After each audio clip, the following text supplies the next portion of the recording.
Pinpanay ako. Hindi nakaparito ako dahil makasalanan ako.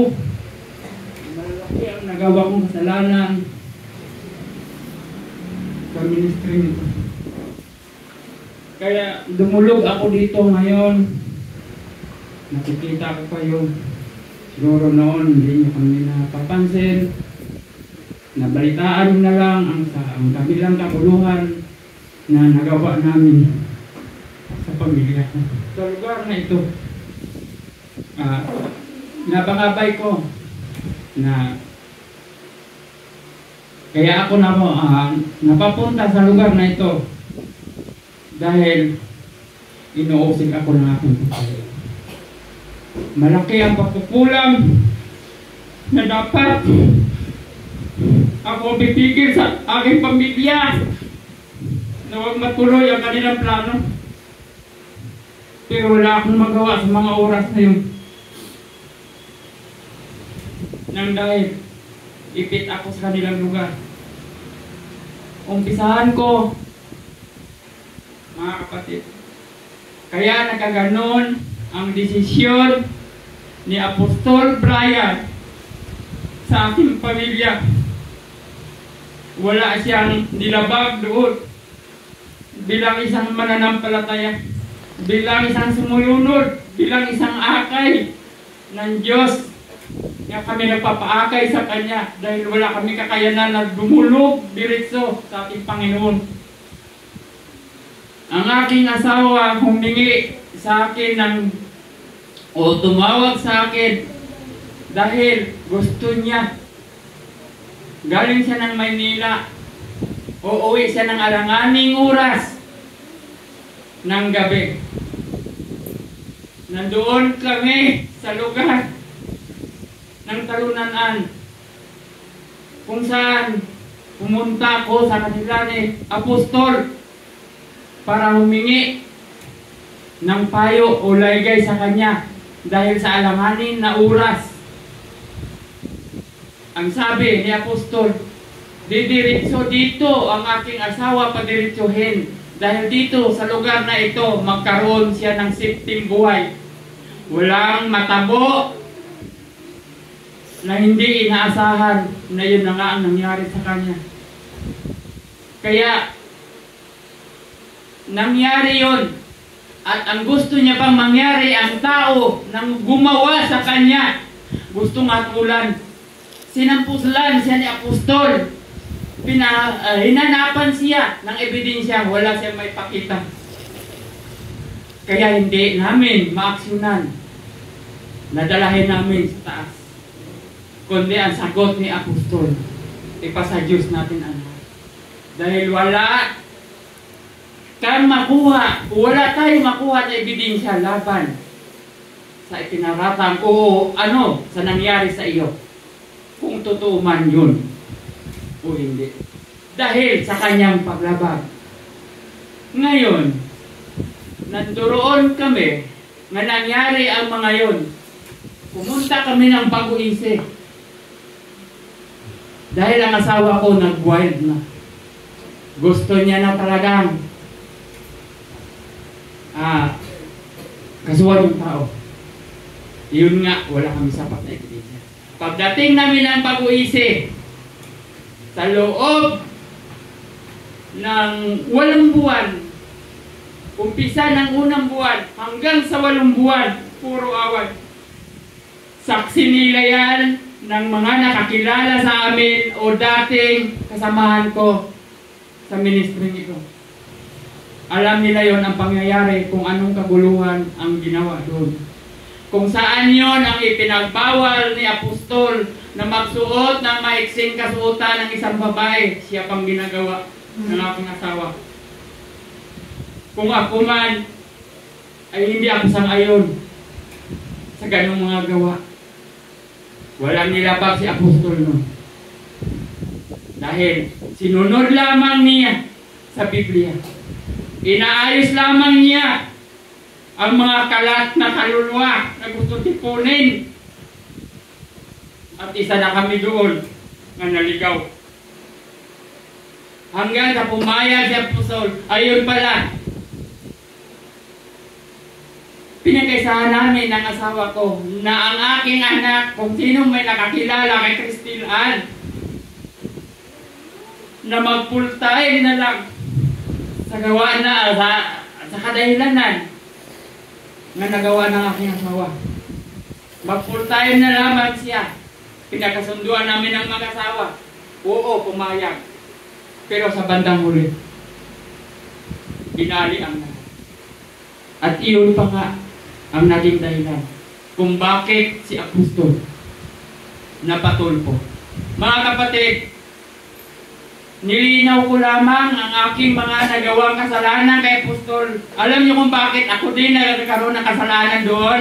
Sumangayon ako sa kagustuhan ng aking asawa. Na ipatulpo namin ang tao na walang kasalanan. Ha?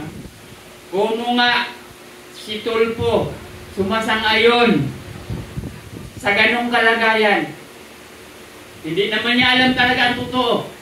Pero ngayon sasabihin ko, Sir Tulpo, kung narinig mo man sa kahanginan, hinihiling ko sa iyo, sana magkaroon ka rin ng bagong kaisipan na maipahayag mo rin na si Apostol Brian ang dati namin sinuplong sa iyo. Ito yung totoo, walang kasalanan. Kami ang may kasalanan noon ng aking asawa.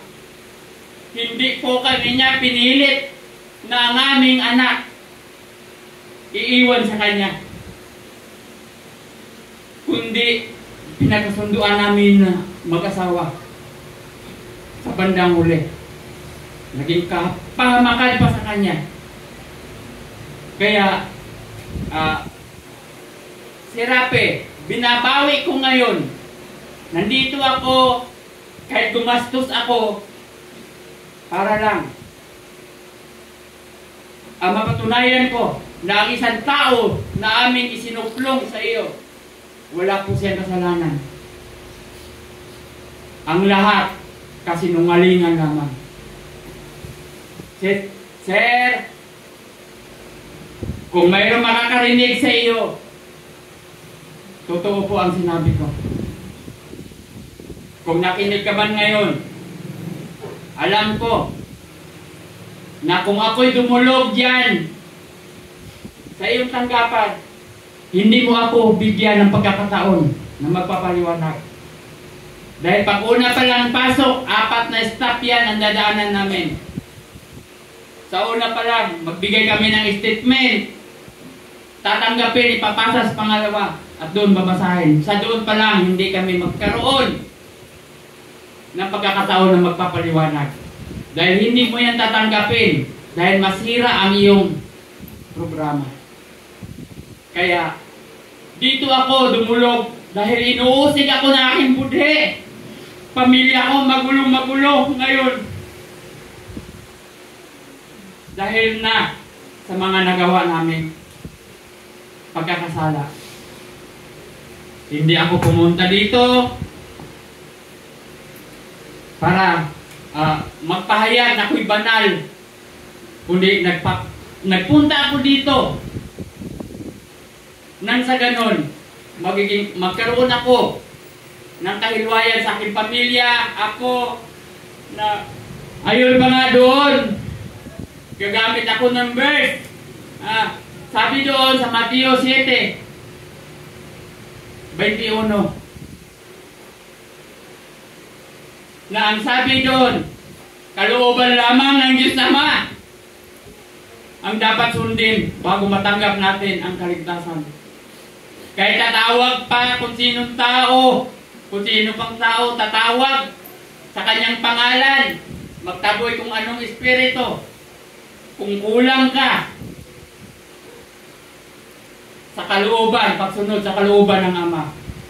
Sabi ng ating Panginoon doon sa 23, hindi ko kayo kilala. Pero, mga utod, andito kayo nakikinig.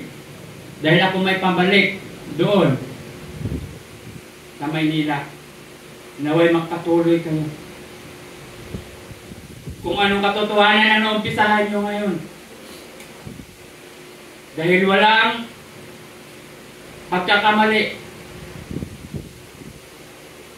na hindi kailangan ituwid. Talagang ituwid natin yun. Kaya ako pumunta dito at humingi ako sa pamilya ni Apostol sa kanya dito sa buong estansya na malaki ang kahihiyan na ginawa namin sa kanya. Sana matanggap ni Chief Brian. Dahil parang hindi ko matanggap ang kaligtasan ko kung mayroon akong taong inaapakan. Totoo yan. Hindi ako nagtaas ng aking sarili, kundi sinusunod ko lamang. Dahil ayon pa nga doon sa 5:48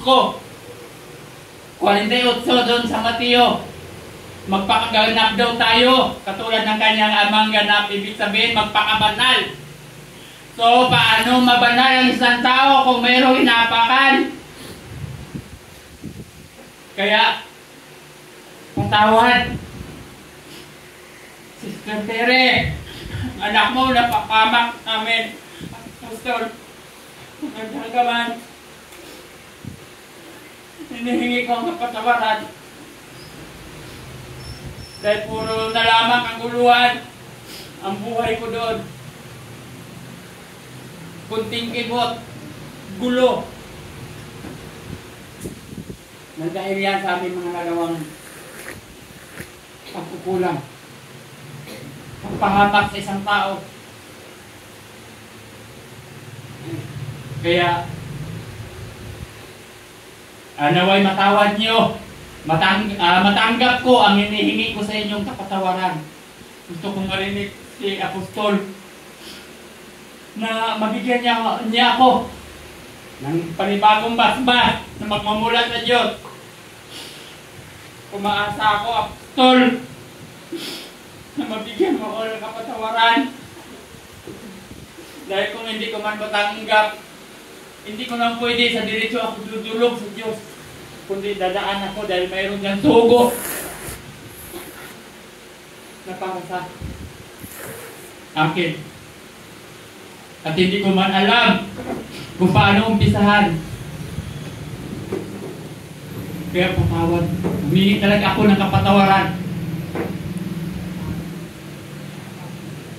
Kung hindi man maibalik ni Tulfo, ni Sir Tulfo, ang mga pangyayari, Diyos na rin ang may alam ng lahat.